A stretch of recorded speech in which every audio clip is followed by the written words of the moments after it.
어떻게 유사한 게 아니에요. 완전히 다릅니다.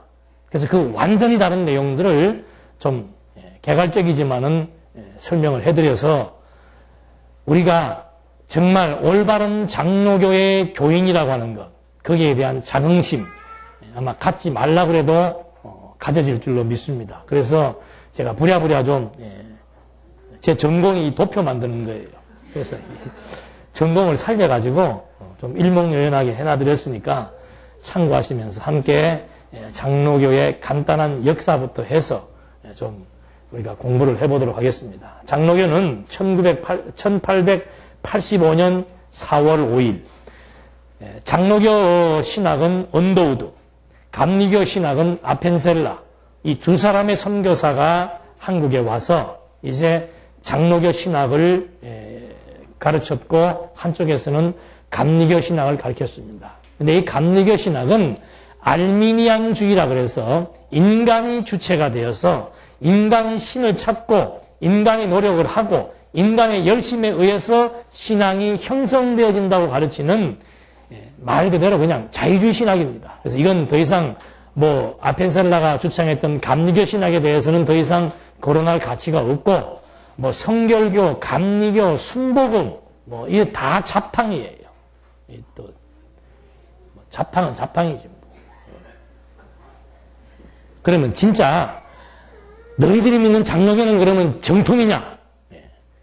이래야 정통이고 이렇지 않으면 비정통이다. 그걸 지금 말씀드리기 위해서 하는 겁니다. 1885년에 아펜셀라, 언더우드가 들어와서 장로교 교회를 세우기 시작합니다. 그래서 호남 지역, 경남 지역, 함경도 지역에 교회들이 서지기 시작합니다. 그래서 거의 한 4개 지역에 서울 중심으로, 호남 중심으로, 경남 중심으로, 이북 중심으로 이렇게 지금 4개 크게 4개 지역을 분할 구도로 해서 장로교회가 이렇게 막 장로교 교리가 전파가 되다가 1901년에 4개 장로교회가 협동으로 연합 장로교 신학교를 만듭니다. 그게 평양신학교예요.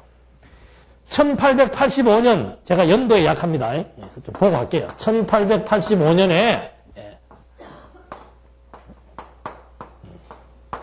저는 불행스럽게도 제가 나온 학교는 이 아펜셀라가 세운 한국 최초의 그 학교를 나왔어요. 이 학교를 나왔으면 좋았을 텐데, 이 고등학교를 안 세웠나 봐요, 여기서는. 1886년도에 아마 제가 나온 고등학교가 세워진 거예요. 그래서 거기 가면 저 학교 다닐 때는 아펜셀라 그 관이, 기념관이 있고 동상이 있습니다. 그 동상에 올라가서 찍은 사진이 있는데, 그 올라가면 태학인데, 밤중에 올라가서 거기서 사진을 찍었어요. 참 장로교 신학이었으면 좋았을 텐데. 지금도 제 동기들은 목사들 중에 거의 80%가 거의 다가 감리교 신학에서 지금 다 목회를 하거나 교수를 하고 있는데, 그건 사담이고요. 언더우드가 1885년도에 와서 지역 분할로 해서 호남, 경남, 뭐 서울 중부, 그 다음에 이북 이렇게 4군데 지역을 나눠서 전도를 해가지고 1901년도에 평양신학교,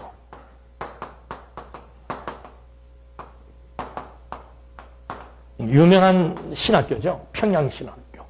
이 신학을 이제 4개 지역을 다 통연합을 해서 4개의 장로교회가 연합해서 평양신학교를 설립을 했습니다. 그래갖고 1952년도까지 잘 내려왔습니다. 근데 우리가 일제의 침략을 언제 받았어요? 1910년인가? 다 같이 이렇게 물으면 어떡하지? 1910년이죠. 아, 나도 괜찮네. 1910년. 네. 아니에요? 뭐 그냥 대충 합시다.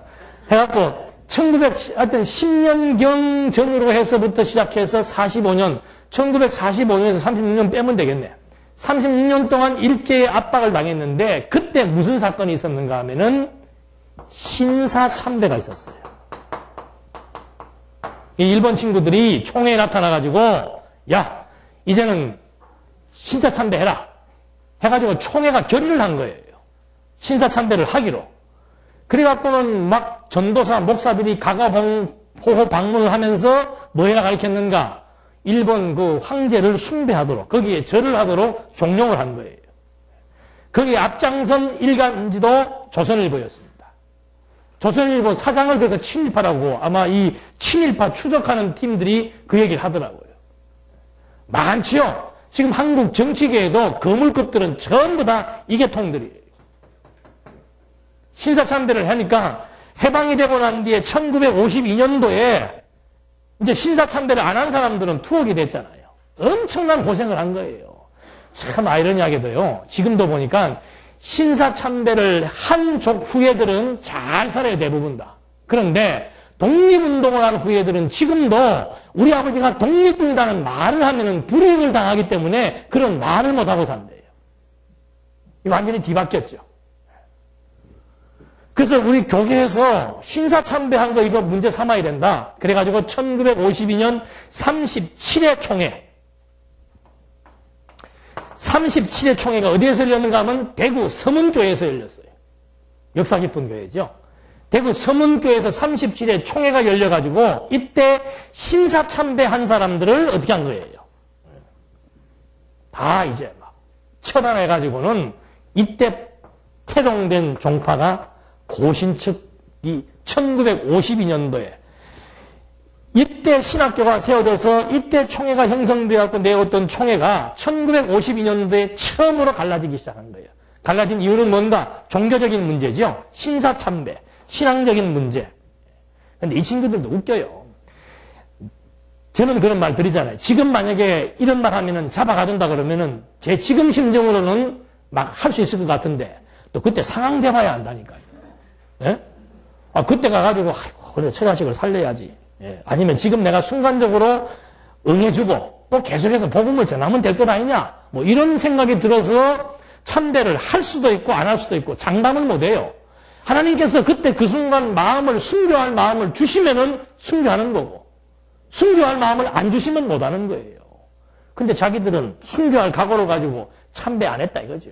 그러니까 안 했으면은 하나님께서 그렇게 했는가 보다 해서 하나님 앞에 감사하면 되는데 그거 한 사람들은 꼭 정죄를 해야 되느냐 이 말입니다. 언제까지 정죄하는가? 2001년도까지도 정죄하고 있어. 베드로는 예수님 몇 번 부인했어요? 예수님을 3번씩 부인해도 예수께서 베드로 돌아오니까 용서해요 안 해요? 성경은 용서하는데 이 사람들 얘기는 다른 데는 용서를 구해도 신사참배한 거는 쉽게 용서가 안 된대요. 자기들이 예수님인지 자기들이 하나님인지는 몰라도 그거 쉽게 안 해준대요. 그러니까 막 철저하게 율법주의자가 될 수밖에 없는 거예요. 자기들만 막 대단히 하나님 잘 믿는 것처럼. 그래서 1952년도에 고신축이 갈라졌고 그 다음 해에 1953년도 1년 만입니다. 1953년도에 김재준 박사라고 하는 사람이 이 시대에 이제 미국으로 유학을 많이 갔어요. 똑똑한 사람들이. 미국에 유학을 갔는데 미국의 신학교가 양분이 돼버린 거예요. 자유주의 신학교와 보수주의 신학교가 양분이 돼버린 거예요. 근데 이 김재준 박사가 자유주의 신학에서 공부를 한 거예요. 그리고 한국에 딱 들어와가지고 1953년도 신학교 교수직을 감당하면서 무슨 문제가 생겼는가? 성경은 특히 구약의 오경은 하나님의 말씀으로 볼 수 없다. 이거는 문서가 편집된 것이다. 그 이유는 뭔가?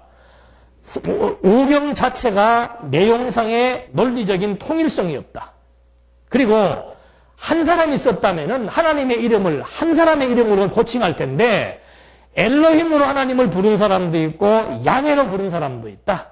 그래서 이 모세오경은 하나님의 말씀이 아니고 문서를 편집하다 보니까 발생된 그런 문제에 의해서 이 오경은 하나님의 말씀이 아닌 문서를 편집한 것이다. 이 주장을 김재준 박사가 미국에서 공부하고 와가지고 이 주장을 신학교에서 한 거예요. 그러니까는 신학교에서 난리가 난 거죠. 그래갖고 38회 총회, 그것도 대구 서문교회네. 에서 총회가 결의를 해서 김재준 목사를 제명을 시켰어요. 그건 제명 잘 시킨 거죠. 성경은 하나님의 말씀인데 성경이 편집된 문서라고 얘기를 한 거죠. 그래서 이때 김재준 박사가 제명을 당하면서 바로 나가서 세운 것이 뭔가 하면은 한국 기독교 장로회라는 신학교를 세웠어요. 여기는 고려신학교, 여기는 한국 기독교다. 그래서 기장측이라고 얘기를 하고, 여기는 고려신학교이기 때문에 고신측이라고 얘기하고, 여기는 한국 기독교 장로교라고 하는 간판을 걸고 한국 기독교 장로회 신학교라고 세웠기 때문에 기독교 장로교를 줄여서 기장이라 줍니다. 그래서 이때는 문서설에 의해서 분리가 되었습니다. 그러다가 1959년, 6년 뒤에요. 1959년, 이때는 지금 세문안교회지요. 강신명 목사, 세문안교회 강신명 목사가 또 미국 가서 공부를 하고 와가. 여러분들 미국 가서 공부하고 오는 거 좋아하면 안 된다니까. 제가 그래서 그 유인물에 이제 집에 가서 한번 읽어보십시오. 얼마나 이 자유주의 신학, 신정통주의 신학이라고 하는 것이 이게 신학인지 아닌지를 한번 보시란 말입니다. 그건 제가 만들어 조작해 쓴 글이 아니에요. 인터넷 들어가가지고 자료 있는 거 뽑아가지고 제가 옆에서 말을 쓴 것도 있지만은 자료 원본 그대로 다운받아서 한 것들도 많단 말입니다. 그대로 보셔야 돼요. WCC 운동이란 뭔가 세계의 교회를 하나로 통합하자 이 말입니다. 명분은 좋잖아요. 교회를, 세계교회를 다 하나로 통합하자. 근데 지금 여기 보면은 세계교회만 있는 게 아니고 세계의 종교가 다 들어가 있어요. 세계의 종교가. 3대 종교가 뭐예요? 또 기독교인이 왜 또 불교부터 먼저 얘기를 해요? 숫자로 치면 어디가 제일 많아요? 예? 이슬람교가 제일 많아요. 지금 중동에 전쟁 치르고 있죠? 이슬람교, 기독교, 불교, 세계의 3대 종교. 근데 이 WCC 안에는 세계의 3대 종교가 아니고 세계의 잡종교가 거의 다 들어와 있습니다. 나중에는 한국의 샤머니즘, 무속까지 여기에 지금 들어와 있어요. 그게 기독교예요? 좀 이따 보자 말입니다. 진짜인가 아닌가. 이런 주장을 하니까 이게 지금 통합측이에요. 통합측. 왜 통합측이라고 그러는가? 모든 교회를 다 통일시키는 그런 주장을 해서 대한예수교 장로의 신학교를 저기 강남로 쪽에다 세운 거예요. 그래서 이게 몇 회인가? 44회. 이거 그렇게 횟수는 중요하지 않습니다만 기록이니까. 그래서 이때 통합측이라고 59년도에 분리가 된 거예요. 그러니까 이걸 수직으로 보면은 1885년에 언더우드에 의해서 교회가 쭉 내려오다가 1952년에 고신측이 세워졌지요. 또 쭉 내려오다가 바로 그 다음 해에 뭐예요? 53년도에 기장측이 세워졌지요. 또 내려오다가 그 다음에 뭐예요? 1959년도에 통합측이 세워졌지요. 이렇게 내려온 거예요, 지금. 이렇게 내려온 거예요. 우리가 그리니까 이렇게 그릴 수밖에 없지. 이 사람들이 그러면 또 이렇게 그리겠지. 이렇게 내려왔는데, 이때는 문서설, 이때는 교회 일치운동, 에큐메니칼 운동이라고 합니다. 교회 일치운동. 그 정체를 알아야 돼요. 이때는 신사참배, 성경관에 대한 문제죠. 종교관에 대한 문제입니다. 이건 신앙관에 대한 이해 부족이죠. 그렇게 해서 크게 세 파가 나눠진 거예요. 그러니까 지금 한국 장로교회 그러면은 여기는 교단이요. 몇만 교회가 됩니다. 몇만 교회. 엄청난 힘이에요. 몇만 교회를 가지고 있으면은 이 몇만 교회 총회장이 되면은 그 몇만 교회 성도가 어떻게 되겠어요? 투표를 할 때, 나라의 대통령이 될 때, 왜 대통령들이 절에 가서 일하고 후보자들이 교회 가서 일하고 천주교에 가서 이러는 줄 압니까? 표 때문에 그런 거예요, 표 때문에. 그 표는 뭔가 그만큼 교인들이 많으니까 정치력이, 힘이, 세력이 생긴 거예요. 그러니까 진리운동은 세력 생기면은 그때부터 부패하는 겁니다. 역사가 말해주는 거예요. 기독교가 초대교회 때 얼마나 박해를 받고 얼마나 어려웠습니까? 목숨 내놓고 살았잖아요? 그때는 진리의 내용이 순수했어요. 4세기에, 우리 다 알잖아요. 4세기에 콘스탄틴 대제가 기독교를 로마의 국교로 인정을 해준 거예요. 그때부터 기독교는 이제 완전히 부패하기 시작한 거예요. 왜? 국가로부터 공인받았습니다. 국가로부터 공인받은 종교, 거기에는 엄청난 세력이 형성되기 시작합니다. 많은 사람들이 다 기독교인이에요. 그 기독교인을 지배하는 자가 누군가? 쉽게 얘기하면 그 교단의 총회장입니다. 전 국민이 기독교인이고 전 국민을 지배하는 종교 지도자, 그 힘이라고 하는 것은 나라의 왕과 비교가 안 되는 것이 중세 역사가 말해주고 있잖아요. 그때부터 로만 카톨릭이 등장을 해가지고 온 교회를 다 넘어지고 그 교회가 바로 국민이에요. 그 교회 국민을 교황이 걸머지고 나라의 왕도 우습게 여기는 그런 세력을 걸머지게 됐던 데가 중세 로만 카톨릭이 지배받던 중세 시대인데, 그걸 지금 보고 막 안 되겠다고 개혁을 일으킨 것이 16세기 종교개혁 아니에요. 그렇게 일으켜서 결국은 200년 뒤에 한국에 이 복음이 들어와서 이렇게 지금 전승이 되어 오다가 이 세 군데로 나눠졌죠? 그렇게 세 군데로 나눠졌다가 이제 1979년입니다. 이건 근세예요. 1979년. 1979년, 이것도 대구입니다. 대구 동부교회 알죠? 대구 동부교회. 대구 동부교회가 64차 총회를 치르면서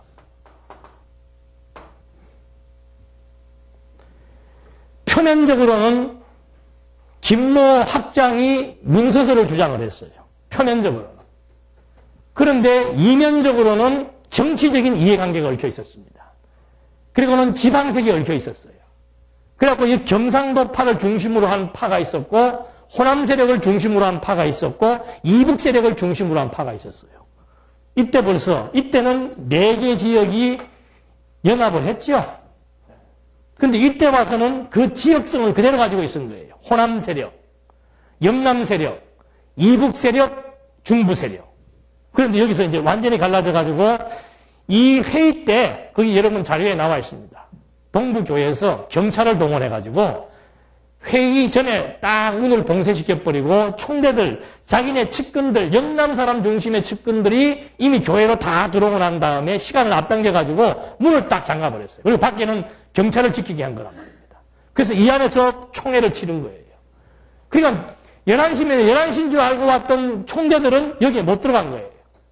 그래서 밖에 서 있다가 안 되니까는 그 인근에 가까이에 있는 조그만 2층에 있는 조그만 교회래요. 거기 가가지고는 다 들어가지도 못하고 거기 가서 총회를 한 것이 이제 개혁총회가 된 거예요. 이게 이제 우리는 이걸 갖다가 합동 측 주류라 그러죠. 주류.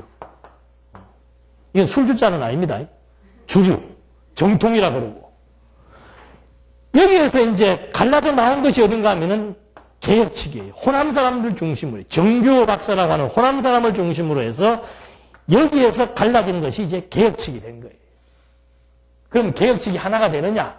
이 개혁 측 안에 또 이북 세력이 있고 호남 세력이 있고 그냥 또 좀 이렇게 힘 있는 이런 정치 지도자에 따라서 교회가 개혁으로 갈라지고 합동 보수로 갈라지고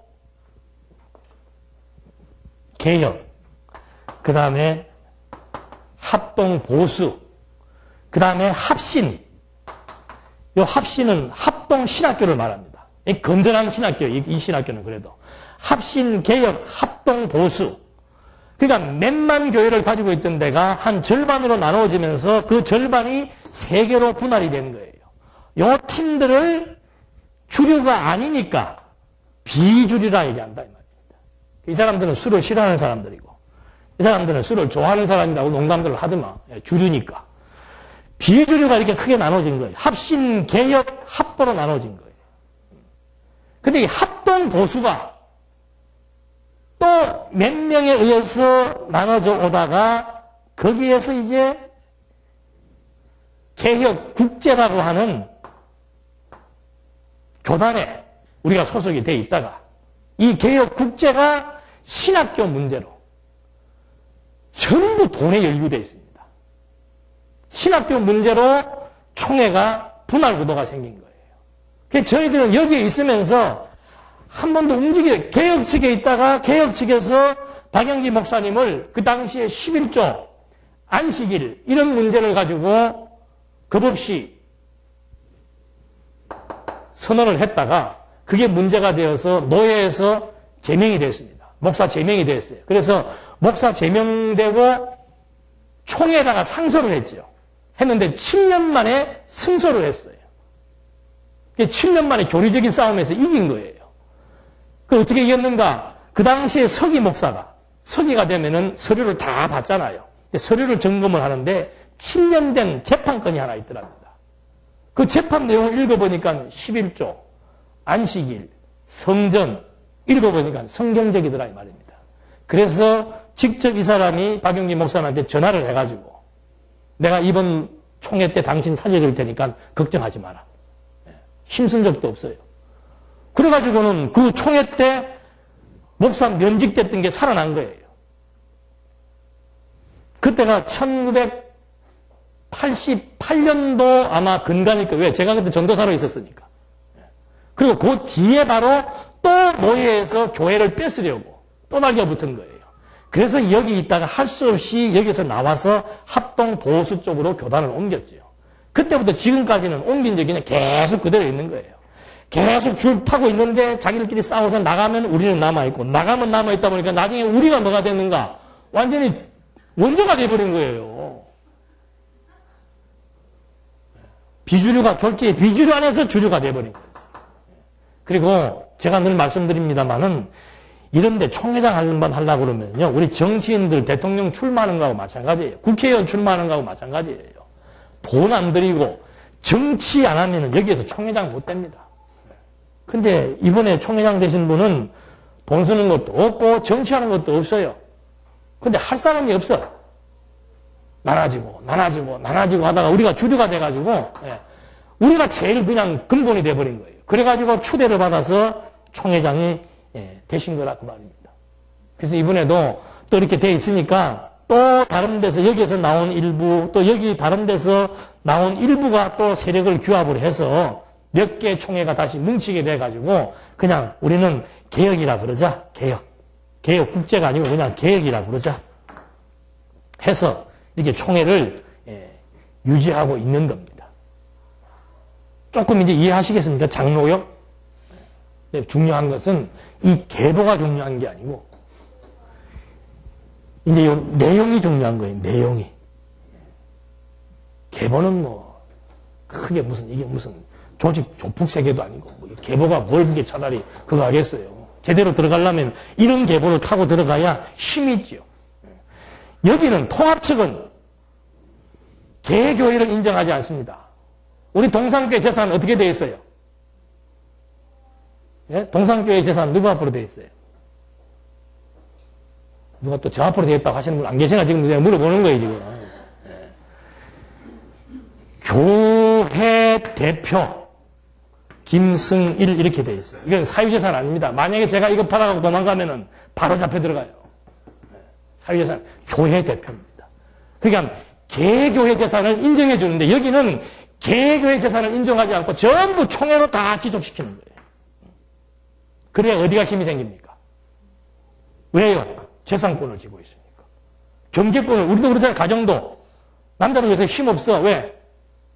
월급이 전부 자동이 칠해버리고 한 푼도 없어. 경제권으로 쓰면 힘없단 말입니다. 일반적으로는. 여기 지금 경제권 쥐고 있는 거예요. 딱 경제권 쥐고 있으니까. 그 다음부터 개교회 목사들은 꼼짝 못하는 거예요. 누구 따라야 돼요? 줄 잘 서야 돼. 여기서 줄 서기가 나오는 거예요. 말 한마디 잘못하면 그냥 치면 그게 전부 두려워하는 거죠. 총회의 결의, 노회의 결의, 노예의 힘 전부 벌벌벌 떨죠. 눈치 보고. 그러나 합동측은 뭔가 개교의 재산 다 인정해 주는 거예요. 개교의 재산, 개교의 어떤 운영 다 인정을 해 주죠. 그러니까 여기는 이제 또 패단이 뭔가 지팔 속된 말로 자기 팔 자기가 흔든다. 내 거 가지고 내 마음대로 하는데 뭐 야 여기 갈까? 그러니까 여기 있는 사람들은 막 재산권이 있으니까 이 집에 갔다가 저 갔다가 몰려다니는 거예요. 한 3, 40명 몰려다니는 데도 있고 20, 30개 노예가 몰려다니는 데도 있고 그냥 연말만 되면 몰려다녀요. 이 총회 한번 가서 자리 매기만 했다가 또 거기서 별로 인정 안 해주면 또 식구들 데리고 다른 총회 갔다가 이게 비주류측의 아픔이란 말입니다. 그저 가면은 자리 다툼이에요. 가면은 뭐 성이라도 하나 주나? 다음에 총회장 주나? 그럼 됐다. 우리 합칠게. 아니면은 신학교 학생들에 대한 재정이 있잖아요. 재정 싸움 때문에 또 뭉쳤다가 흩어졌다가. 이건 뭐 하여튼 이런 병폐에 대해서는 뭐 더 이상 이제 얘기하지 않더라도 중요한 것은 신학적인 교리예요. 제가 지금 이거를 만들어서 배포한 이유가 뭔가 여기에서 뭐 묻은 개를 나무로 하면 괜찮은데 뭐 묻은 개가 깨끗한 개를 지금 나무르고 있는 거예요. 자기네 총회에서 이단성이 있다라고 이번 총회가 청주 상당교회에서 있었습니다. 93회인가? 지금 이번이 93회인지 모르겠네. 이번 총회가 청주 상당교회에서 있었는데 거기에서 아주 큰 선언을 두 가지를 했어요. 큰 선언은 뭔가 하면은 부총회장이 합동 측과 합해야 된다라고 하는 그 이제 슬로건을 내걸었죠. 왜? 세계는 교회는 하나 돼야 되니까. 그 작게는 뭔가 우리한테는 큰일이에요. 자기네들은 시답지 않게 얘기했죠. 자기네들끼리 이 교단마다 이단 연구소가 있어요. 이단 연구소. 거기에서 우리 총회장을 이단이라고는 말을 하지 않고 이단성이 있다. 그렇게 총회가 결의를 한 거예요. 근데 이런 총회 가면은요, 결의하는 거 그렇게 복잡한 거 없어요. 야, 이번에 안건 어느 노예에서 이 안건 올라왔습니다. 동의하십니까? 예, 동의합니다. 제청합니다. 가면 이해하시고 아니면 아니라십시오. 이단성이 있다는 결론을 내리려면은 신학자들이 모여서 토의를 해야 돼요. 그리고 우리 총회에게 진술을 보내야 됩니다. 당신네 총회장이 이러이러한 사상을 주장하고 있는데 여기에 대해서 연구 검토한 결과를 좀 보내주시오. 그런 절차가 필요한데 그런 거 저런 것도 없이 강원노예, 강원노예에 가면은 삼척인지 독인지 어디, 거기 강원도도 제가 잘 몰라서인데 거기 가면은 우리 포항에 지금 심우하고 있는 전도사님의 아버님이 그 통합측 교회에 있었어요. 그러다 이 말씀을 듣고서는 목회자가 없으니까 다른 사람을 세워서 이 말씀을 전하게 하고 그랬단 말입니다. 그래서 통합측에서 와서 그 장로를 면직을 시킨 거예요. 그리고 그 장로가 돌렸던 테이프들을 듣고 책들을 주변에 있는 목사들이 접해보니까는 아, 이거 이상하다 이거지. 뭐가 이상한지도 모르고. 눈에 확 띄는 게 뭐예요? 11조! 자기들도 11조에 대해서 여러분들 그 유인물 봤죠? 짤막하게 써놔. 왜? 11조하고 말하면은 창피스러운 일이니까. 11조는 짤막하게 써놓고. 또 뭐 예수의 유죄성을 주장했다. 그건 다음에 또 하겠습니다만 하여튼. 예? 별 영향가 없는 걸 가지고 자기들은 확대 해석을 해서 하여튼 트집을 잡으려고 해서 정죄를 한 거예요. 제가 지난번도 그런 얘기 했습니다만 애하고 어른하고 싸우면 누가 유리해요? 어른은 이겨도 본전이고 졌다 그러면 대망신이죠. 이 어마어마한 교단에서 피레미에 불과한 이 조그만 교단의 총회장을 건드리는 거예요. 그럼 보통 총회 같으면 이제 총회가 쑥대밭이 되는 거예요. 왜? 통합 측에서 이단이라고 한다, 우리 총회장을. 야, 보따리 싸라. 쉽게 싸요. 싸고 또 다른 집에 가. 아니면 또 총회장 그만두라 그러는데, 이제 우리가 여기 원조가 되어 있으니까 그만두라 소리를 못하고 감히. 정치부가 모인 거예요. 정치부가 모여갖고 정치부 목사님들이 여기에서 이단이라고 제기한 서적, 율법과 제 그리고 은혜, 서적을 검토한 결과에 전혀 그렇지 않다는 것을 자기들이 확인한 거예요. 그래서 이번 신문에 정치부에서 논의한 결론을 지금 신문에 낸 거예요.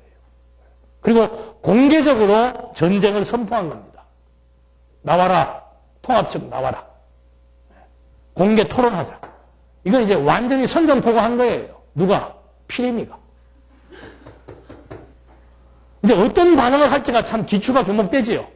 반응을 해도 바보되는 거고, 안 해도 안 하면 이제 우리는 사법 절차를 밟을 겁니다. 명예훼손으로. 이건 명예훼손이 되는 거예요. 어느 한, 대한민국은 종교의 자유가 있습니다.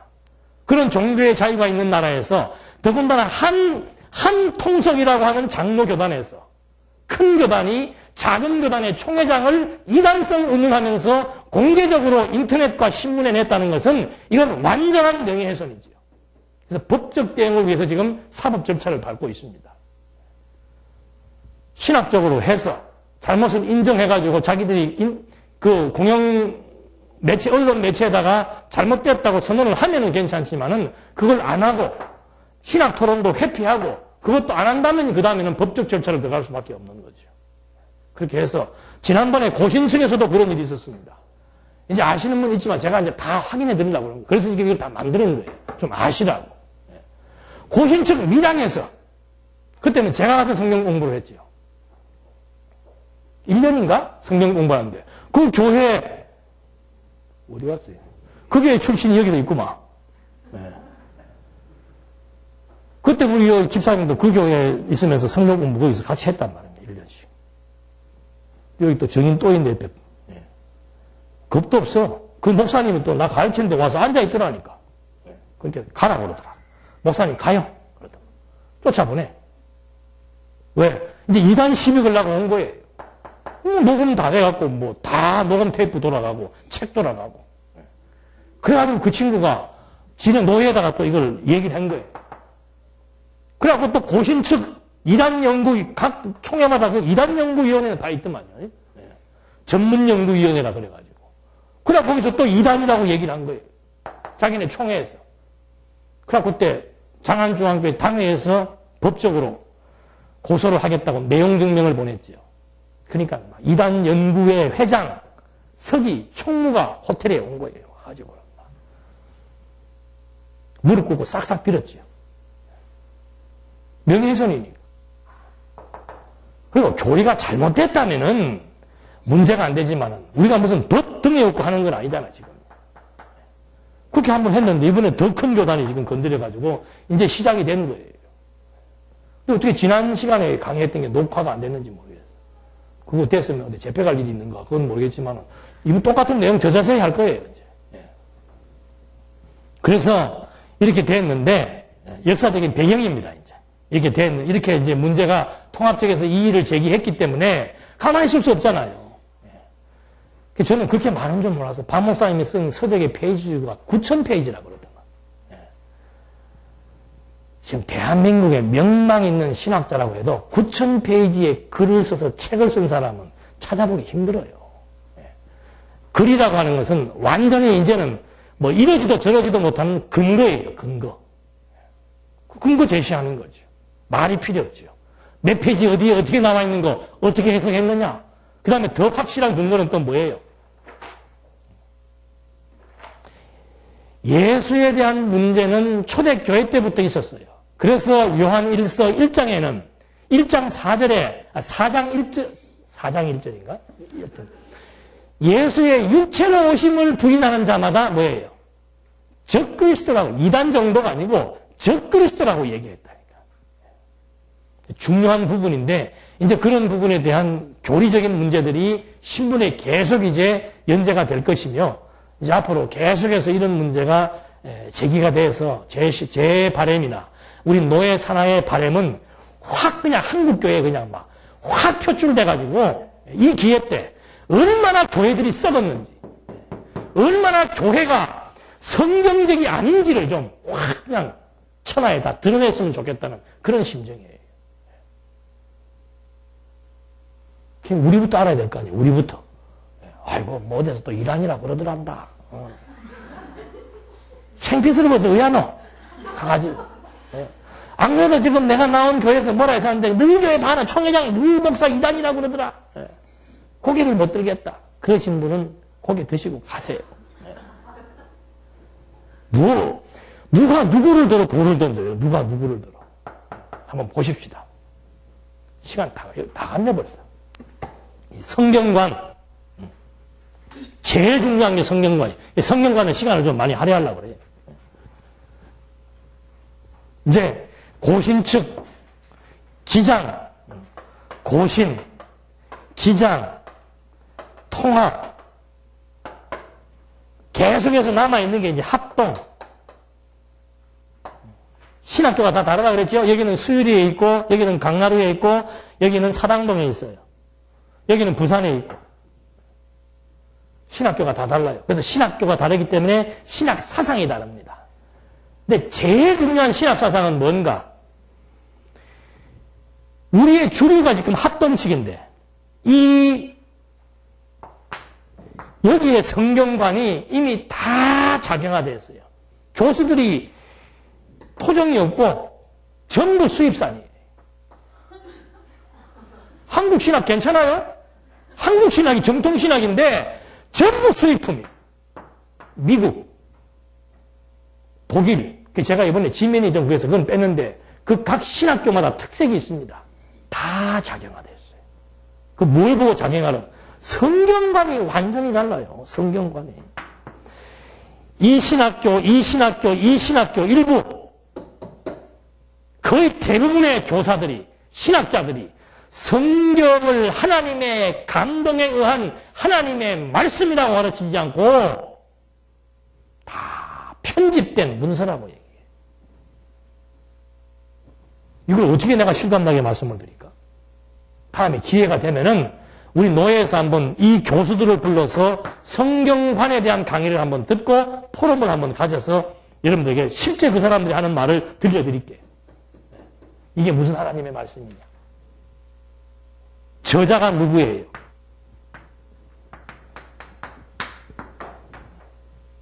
그래서 성경을 기록했을 때 기록 방법이 있습니다. 성경을 기록했을 때, 저자들이 기록을 했을 때 기록 방법이 있어요. 그 방법이 뭔가 하면은 동적 영감이 있고 유기적 영감이 있습니다. 동적이라고 하는 것은 뭔가 그 기자 다 가지고 있는 자기의 사상, 자기의 문체, 그걸 자기가 하려고 하는 것이다. 그 말이죠. 여기는 하나님께서 그 기자의 사상과 문체, 이걸 하나님이 다 감동시켜가지고 기록하게 한 것이다.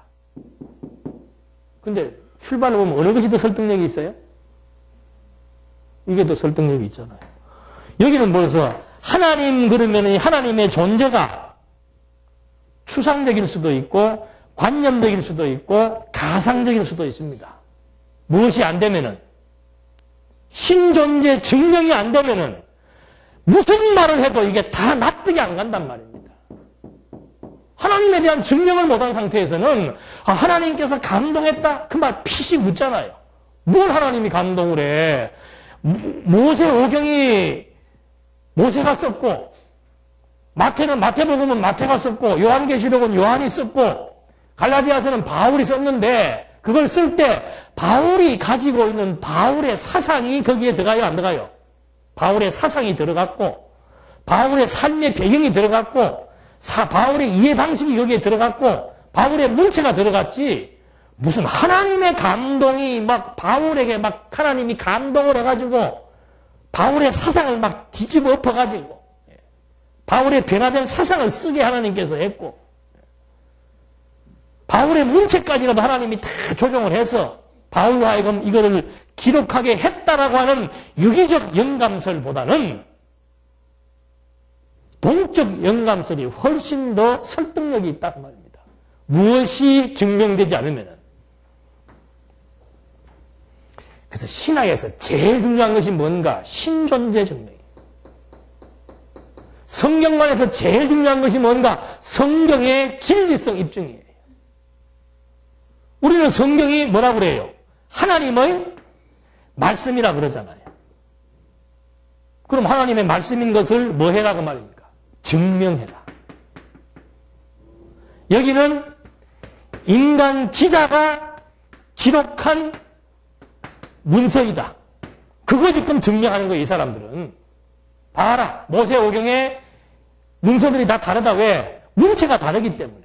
한 사람이 썼다면 하나님의 이름, 아까도 말씀드렸습니다. 하나님의 이름을 야훼로 통일하든지 엘로힘으로 통일을 해야 되는데 어디에서는 엘로힘이라고 그러고 어디에서는 야훼라고 그러고 출애굽기 6장에 보니까 그동안 나는 엘로힘으로 나타났지만은 이제는 내가 야훼로 보여주겠다.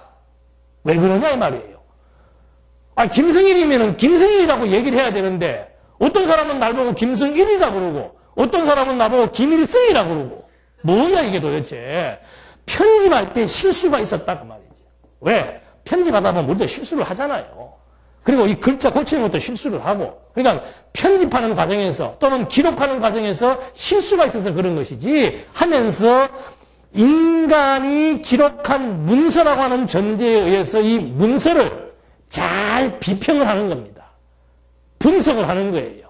그렇게 해서 문체를 맞추고 기록자 중심으로 어떤 내용을 맞추고 연대를 맞추고 사건을 맞추고 그런 식의 비평을 우리는 고등비평, 역사비평이라고 얘기한다 이거죠.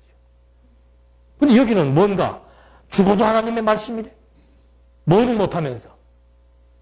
증명은 못하면서. 증명 안 되면 끝이에요. 증명하려면 첫째적으로 성경이 하나님의 말씀이라면 무엇이 있어야 된다고 그랬어요?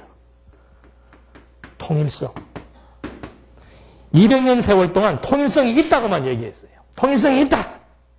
그럼 뭐가 통일성이냐? 연구하자 이 말이지.